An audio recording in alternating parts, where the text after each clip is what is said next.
Yo, what's up, guys? My name is Steady, and today I have a special guest, guys. That's gonna be Consty from INTZ, placing second place in the Brawl Stars World Championship. What's up, Consty? Hey Teddy, what's up? Thank you for inviting me. No worries, man. Thank you for joining. It's gonna be a short video, a bit like similar to a podcast-ish interview. So we'll just be interacting and talking about some various topics regarding Worlds and everything that happened. First of all, congratulations, Consty, for that insane second place. How did you feel about the World Championship in general? Yeah, we are very happy about our placement, and yeah, that's it. Like, I know a lot of doors will open because of it. That's great to hear, man. Yeah, I think I kind of want to start with the heat of the of all the topics, talking about the Protesto. If you're okay with that. Yeah, sure. It's like almost become a meme right now. Oh, I can tell you, it has definitely become a meme Yeah. at this point. Yeah. What happened? Did you guys plan it? What did you guys mean? What was your message? Yeah, okay. So to people that don't know about it right now, in our first match against Jupiter, we started losing in the first set 3-0, and after that we like I had the idea to do the thumbs down. I was the one to talk to my team, and I told them like, maybe in the beginning of every match, or like not in the front of the other players, do a thumbs down, just people know like we are upset about the delay, because it's a very bad matchup, like Brazil against Japan. Mm-hmm. And like, yeah, it's like the purpose was kind of a protest, as I said, Protesto, or my mistype. And yeah, we know it's our fault that people misinterpret it, because like we did it in the wrong time. We did it when we started winning, and we didn't know that we were going to get like server in the next 3 sets. We thought that we were going to lose at least one more set, or even lose the match. We got very lucky that the server switched after the first set. And yeah, I think that's it. Like a lot of pro players thought that we were trying to tell bad things about Supercell and the organization of the tournament, but like, I know it kind of looked like it, or maybe it kind of looked like we were BMing too, being toxic. But like, people that know us, they know we are not toxic. Not me, at least. Marcel is a little. Fair enough. Just to clarify and like summarize. So basically, your point was to complain about delay and just kind of show that if Jupiter or your team was losing, it wasn't entirely because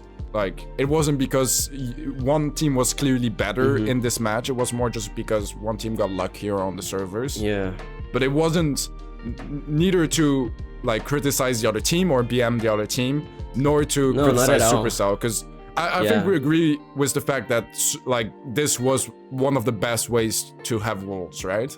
Yeah, I agree. Like, I had a lot of other ideas, but the way that they handle it, like, I can see a lot of options, like, it's very good for them, and it's not bad for the players. I think the best decision was to split the prize pool, almost like the same for all teams. And yeah, I think it was one of the best decisions they could have made. Yeah, definitely. I mean, I really agree. Like, I think there were some like slight changes to make, but one thing to keep in mind as well, obviously, is that it's a really big company. There's a lot of like stakeholders, people involved.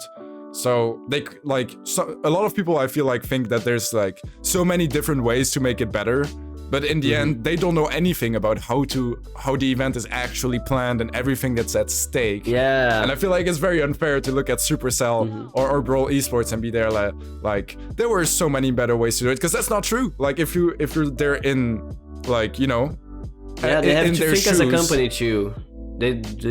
We, the community, we are only thinking about ourselves, so only about the players that are playing the tournament.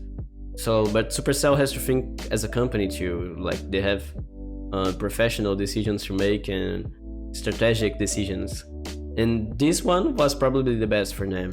Like, yeah, I really agree, dude. Like, especially something I thought about, like, especially, you know, a day or two after Worlds finished, is because a lot of people were there like, yeah, they should just have canceled Worlds. But I really disagree. I think on the longer term, even for like everyone, it's better to not have canceled it and have had it online, because a lot of new people watched it. It got a lot of like media attention. So there's gonna myself, be new players. I was thinking about like they should have canceled it, but after like it was over, bro, how can I like think about that?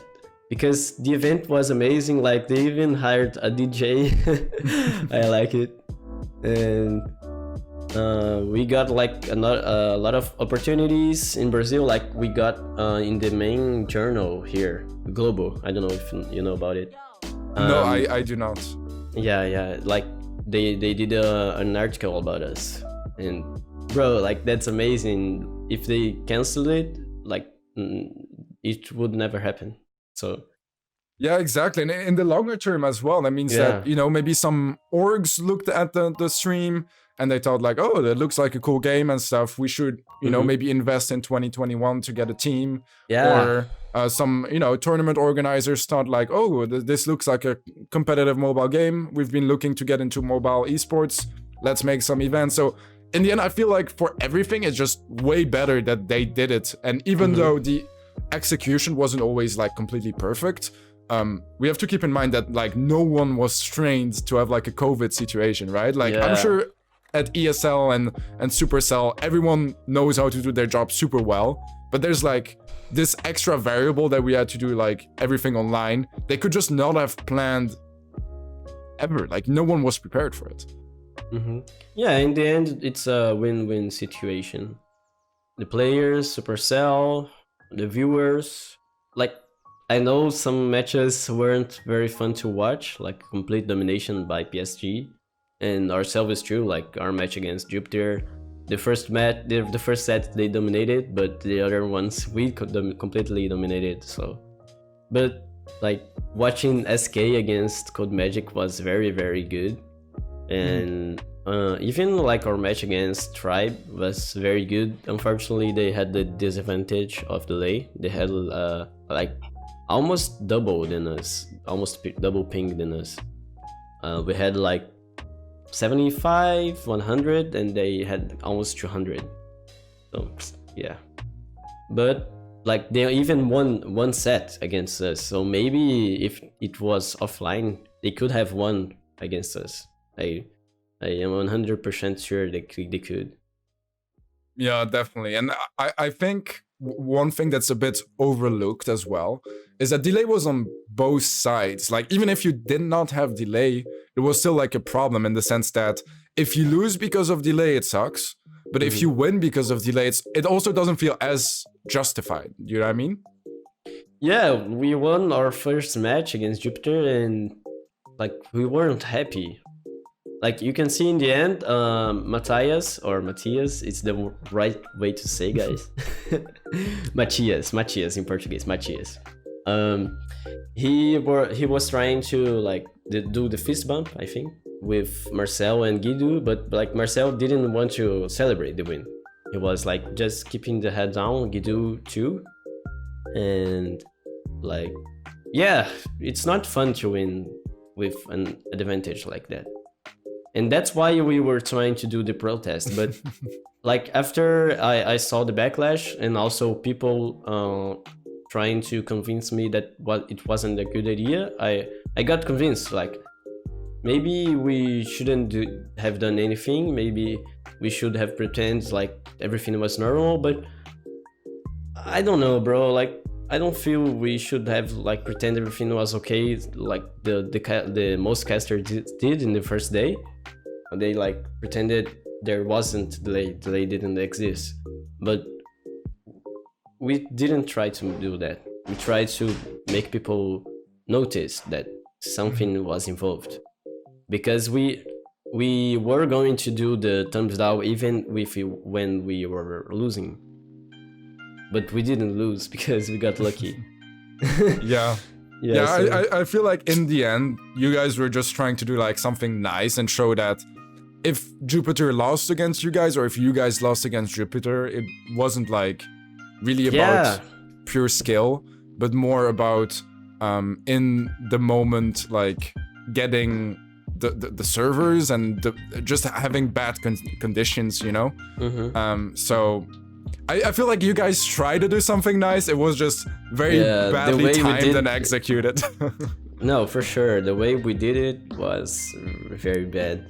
Like, especially Marcel stopping in that gem grab match and almost losing it was not very great for us. So that was like part of the protest. That was on purpose, right? That he stopped. Yeah, he stopped because only Poco was attacking him, and he knew like Poco wouldn't have killed him. Like, I think he died in 0.5 seconds of the match ending. Like, even Supercell already had switched the I know, screen. I saw, dude. Yeah, and I think what happened is that he only saw Poco hitting him, so he stopped, and he just wasn't looking at his cell phone anymore. And when he looked back, Jackie appeared. And also Matthias, he wasn't looking into Jackie. Like, when Jackie was advancing, like Matthias was supposed to stop her, but he didn't, because he already thought that Marcel was going back, and there would be no way Jackie could kill him. But she appeared like in the exact second and killed Marcel. Yeah, that was very unfortunate. Yeah, but like standing still in the front of enemy is not like a very good way to end the match. Like, he should have attacked and like defend himself, even if he knew we were going to win. Yeah, definitely. I mean, I feel like it was more of a misunderstanding overall, you know, the whole Protesto like drama. But like, as you said earlier, it's you guys that didn't really like execute it very well in a way. And don't get me wrong, stop me if you disagree, but I feel like the misunderstanding is kind of caused by you guys not being super clear about it, and which also makes sense, because there's no way anyone can see what you say or anything, right? There's no like interview or anything like that. No, it's our fault for sure. It's 100% our fault. Like, if I had another chance, maybe I would have done it again, but in completely other way, like completely. I tried to convince my team to do in the second day, but INTZ didn't like it, because, and I completely agree, like we got completely backlash. So if we tried to do it again and did it wrong, like, it was over for us in INTZ. Okay. And actually, Marcel thought that he was going to do the thumbs up every game. He tweeted it. So yeah, we were, in the end, we were just trying to have fun. Like, right now, we are just trying to have fun. We are memeing about it. I tweeted INTZ Lou, the new brawler. He has I saw. Thumbs down emoji. So yeah, like, right now we are just trying to have fun, you know? Marcel, he was just trying to have fun. Like, even his toxicity is like different from the toxicity of other players. Like, he's toxic when losing and he's toxic when winning. Like, most players are just toxic when they are winning. And that's why I can't say Marcel is toxic, because like, in the end, even in World Finals, he maybe is not professional, but like, he's just trying to spin and have fun when he knows that he's like going to win or lose a match. When he knows the result, he's just trying to have fun, you know? Yeah, I feel like a lot of people, they see spinning and they think like I don't know. They think it's like the biggest deal ever. But me, Yeah. when I hit a good shot, like a good play or something, a good clip, and like I want to celebrate, I spin as well, you know. And like, yeah, it depends yeah. on the situation. Like you can say every spin is a toxic move, you know. Like when you are in the world finals and you do like in the front of the enemy, most times it can be toxic. But like as you said, like when you do a great play or whatever, like you can just understand like the person will be happy, the player will be happy, and it's a way that to say to the public like I am very happy that I did it. So yeah, let's talk a bit more about you, Consty. What are your plans for the future, the near future, but maybe longer term as well? How do you see your involvement in Brawl Stars for 2021? yeah, actually my decision right now is not like decided. My decision is not decided. I don't know what to decide right now because I have plenty options, and I think that's very good. Like most people, they don't know what they're going to do. Like most people don't have a single option, and they are trying to sort out what they will do. But I have like a lot of different options, and I have to decide between them. So obviously, like the first option is to continue playing professionally, try to get a new team because Marcel and Firecrow is 16 now, so he can play next year in Supercell competitive because he was already playing like in amateur tournaments and the other tournaments. So Marcel and Firecrow and their new team is very good right now. So like Guido and Matthias, they don't know what they're going to do next year, and even myself, I don't know what I'm going to do, but I will certainly be talking to new teams, and even INTZ, maybe like they want to continue with me in another role. Maybe I can be an analyst. Like I really like it, being an analyst. I was trying to do something like that even when I was playing, like because we didn't have one, so someone could be doing it. And yeah, like that's it. I will for sure continue streaming Brawl Stars in my Twitch channel, and I'm coming back with my YouTube channel right now. And yeah, and for the longer future, my plan, I don't know if I will stay like many years in the Brawl Stars community, but next year I will be, for sure. Yeah, next year, whatever I'm going to do, I will stay active and doing projects, and also using the prize I got from second place to boost the Brazilian community and like tournaments and new competitions, maybe sponsoring, I don't know. And yeah, investing in the competitive scene in a whole, especially LATAM. Yeah, that's really cool, dude. I feel like a lot of areas like LATAM or even Asia or let's even say like, you know, Africa as well, are very like underlooked competitively. Like there's just not much leagues and tournaments and stuff to play in. So I think that's a great idea, dude. Yeah, the eyes are in NA and EU, and like it's probably in most games this way, but I wanna give more eyes to LATAM and like have people from these regions, these main regions, looking at us too, because like a lot of teams think we are very bad and we should have lost to Jupiter even in LAN and in Poland, if it was in Poland. But like I think we had a lot of chance even to be the winner. Like people that don't watch us think we are very bad, but if you watch us and you think we are very bad, maybe you are right. Well, you know, like something I talk about a lot because I get asked very often, you know, like who is the better team between those teams, etc. And the thing is, especially now, because the monthly finals were like regional and you couldn't play with countries from other continents, it's so hard to say because there's like just no example, like recent examples of teams from NA and EU or EU and Asia or Asia and LATAM facing each other like in a fair match without any delay Yeah. like same conditions. So it's so hard to tell. And usually what I think is that from being in EU, but also a bit for NA, you have an advantage because the scene is like bigger. So you have more top teams you can scrim against and get like that experience you need, you know? But on the other hand, you have that surprise element being in a you know, a kind of an underdog or like less developed region regarding Brawl Stars, because you have more surprise and stuff like that.